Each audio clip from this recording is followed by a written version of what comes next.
यहूदी नहीं करता, क्योंकि यहूदी के लिए यहोवा इंपॉर्टेंट है।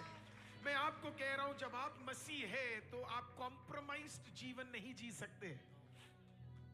कॉम्प्रोमाइज जीवन मसीह लोग नहीं जी सकते।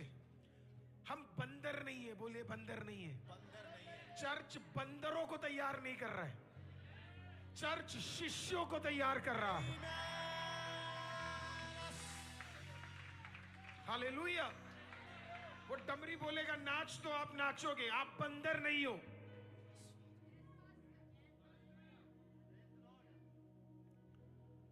क्योंकि आज ये प्रचार किया जाता है कि आप बोलोगे और सब बढ़िया हो जाएगा, आप घोषणा करोगे और सब बढ़िया हो जाएगा। और फिर वचन कौन सा कोट किया आपको जाता है बताया, मैं परमेश्वर में सब कुछ कर सकता हूं जो मुझको सामर्थ्य देता है। लेकिन फिर ये प्रचारक बोलना भूल जाता है कि ये बोला और कहा गया था। ये बोला प्रभु के दास पौलुस ने था, और ये कहा गया था 30 फीट जेल के नीचे। और फिर जिसने कहा, ये बोलने के बाद उसके सर को काट दिया गया। ये भी प्रचारक बोलना बंद कर देता है।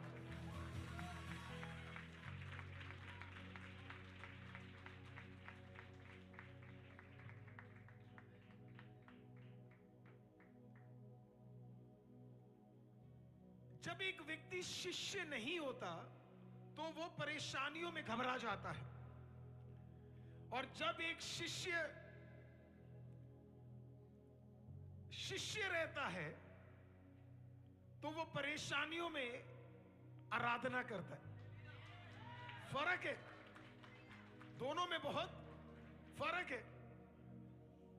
आप यूहन्ना को नहीं देखेंगे कठिनाई और दुख में कुछ भी बोलते हुए, क्योंकि उसे पता है ये मेरे लिए अनिवार्य है। क्योंकि वो इस पर खुदा का विश्वास नहीं करता जो भलाई में उसके साथ टिकता है। वो उस खुदा पे विश्वास करता है जो दुख में भी उसके साथ उतना ही है जितना भलाई में है। बाइबल बताती है एक शादी में जाने से बढ़िया है एक शोक के घर में जाना, क्योंकि मेरा खुदावंद है भी वैसा। आपकी असली मित्रता उस दिन नहीं दिखती जिस दिन आप नया घर खरीद रहे हो। उस दिन दिखती है जब आपके लाइफ में बिल्कुल सब कुछ खत्म हो चुका है।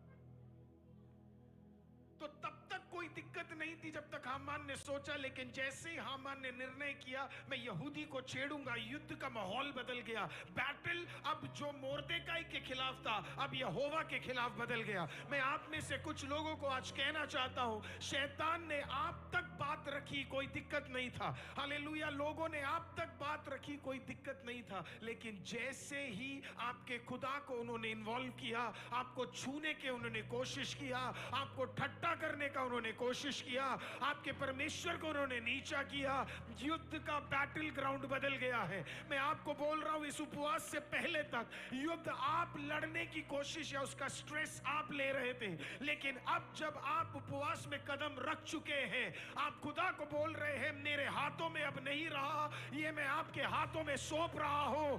आप मैटर को अपने हाथों में ले रहे हो।